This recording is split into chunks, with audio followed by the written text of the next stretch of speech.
O segundo livro de Samuel. Capítulo 3. Durou muito tempo a guerra entre os que apoiavam a família de Saul e os que apoiavam Davi. Davi ia ficando cada vez mais forte e a gente de Saul cada vez mais fraca.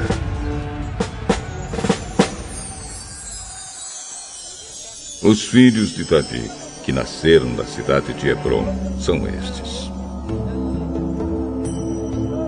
O primeiro foi Aminon, filho de Ainoã, da cidade de Jezreel. O segundo foi Quileabe, filho de Abigail, viúva de Nabal, da cidade de Carmelo. O terceiro foi Absalão, filho de Maacá, que era filha de Talmai, rei de Gesur. O quarto foi Adonias, filho de Agite. O quinto foi Cefatias, filho de Abital. O sexto foi Itreão, filho de Eglá, esposa de Davi. Todos esses filhos de Davi nasceram em Hebrom.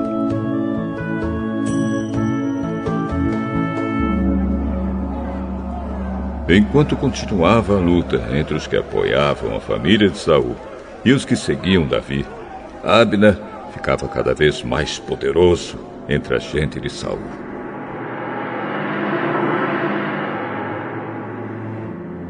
Um dia, Isbosete, filho de Saul, acusou Abner de ter tido relações com uma concubina de Saul, chamada Rispa, filha de Aías. Abner ficou furioso com isso e disse: Você pensa que eu sou traidor? Pensa que passei para o lado da tribo de Judá? Desde o começo, tenho sido fiel à causa de Saul, seu pai, aos seus irmãos e aos seus amigos, e tenho evitado que você seja derrotado por Davi. No entanto, hoje você me acusa de ser culpado no caso dessa mulher.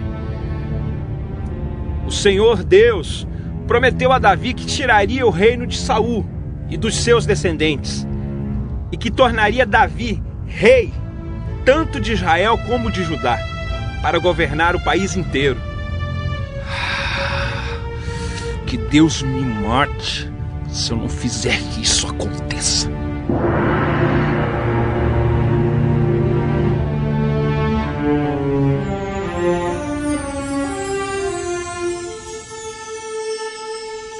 Isbosete tinha medo de Abner, por isso não disse nada.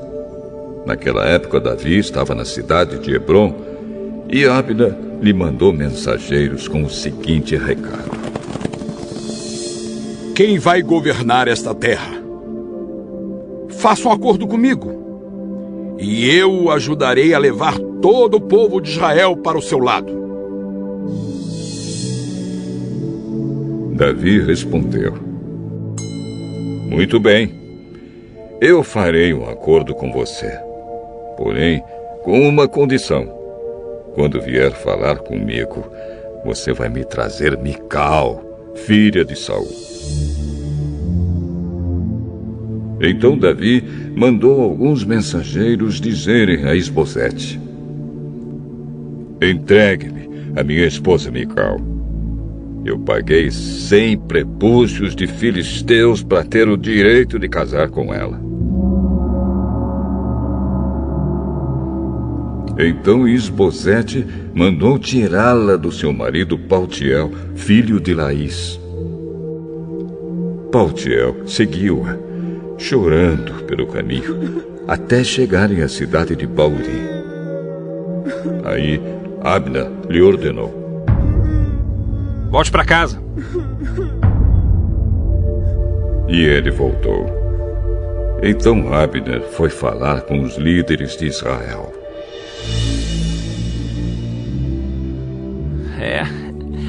Há muito tempo que vocês queriam que Davi fosse rei de Israel.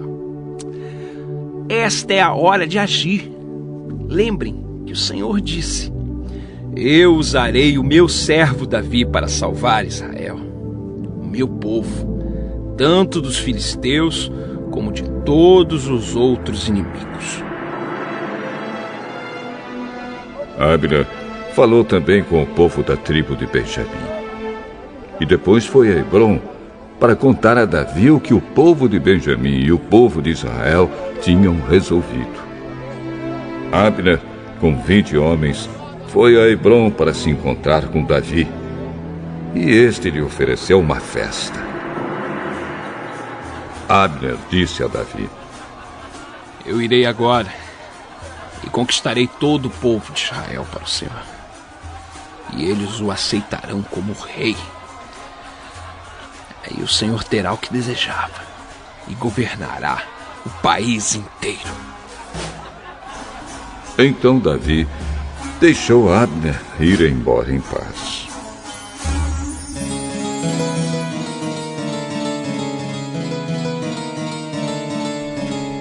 Pouco tempo depois, Joabe e os outros oficiais de Davi voltaram de um ataque rápido, trazendo muitas coisas que haviam tomado dos inimigos.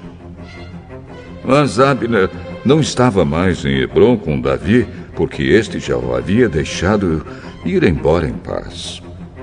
Quando Joabe chegou com seus soldados, contaram-lhe que Abner havia ido falar com o rei Davi e que este o havia deixado ir embora em paz.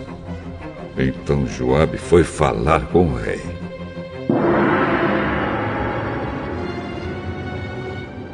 Mas o que foi que o senhor fez? Abner veio aqui e o senhor o deixou que ele fosse embora sem mais nem menos. Ele veio para enganá-lo, para ficar conhecendo todos os lugares onde o senhor vai e tudo que faz. E o senhor sabe disso.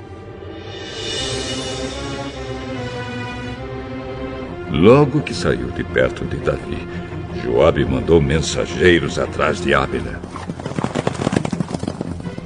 Eles o alcançaram no poço de Sira e o trouxeram de volta. Mas Davi não ficou sabendo disso. Quando Abner chegou a Hebrom, Joabe o levou para o lado do portão, como se quisesse falar com ele em particular. E enfiou um punhal na barriga dele. Assim, Abner, filho de Ner, foi assassinado por ter matado Asael, irmão de Joabe.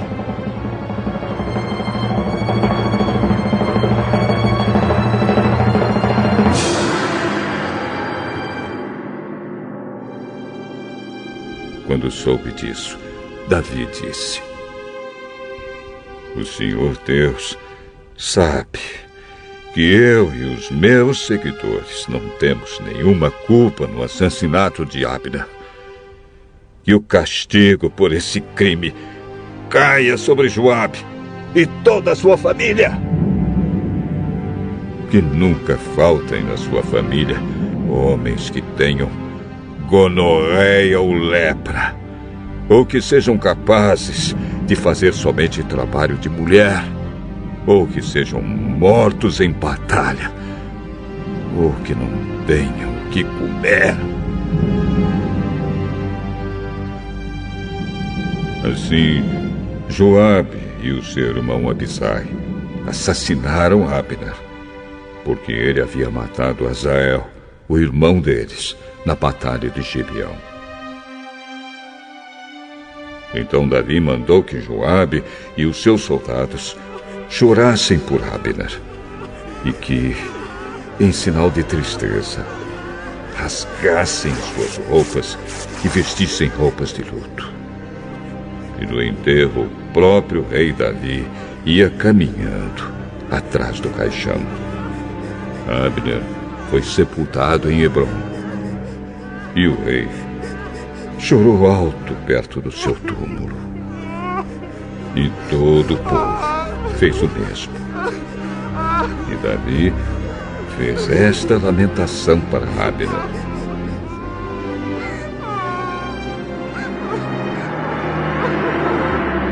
Por que teria Abner de morrer como se fosse um louco? As suas mãos não estavam amarradas, nem estavam atados os seus pés. Ele morreu como alguém que é morto por criminosos. Então o povo chorou novamente por Abner. O povo tentou convencer Davi a comer alguma coisa antes que o dia terminasse. Mas ele fez este juramento: que Deus me mate se eu comer alguma coisa antes que o dia acabe. O povo ouviu isso e gostou. De fato, o povo gostava de tudo o que o rei fazia. Assim, todos os seguidores do rei Davi e todo o povo de Israel entenderam que ele não tinha tomado parte no assassinato de Abner. E ele disse aos seus oficiais: fiquem sabendo que hoje morreu um grande líder de Israel.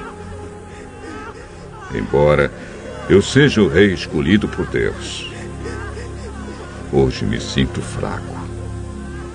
Os filhos de Zeruia são homens violentos demais para mim. Que o Senhor castigue esses criminosos como eles merecem.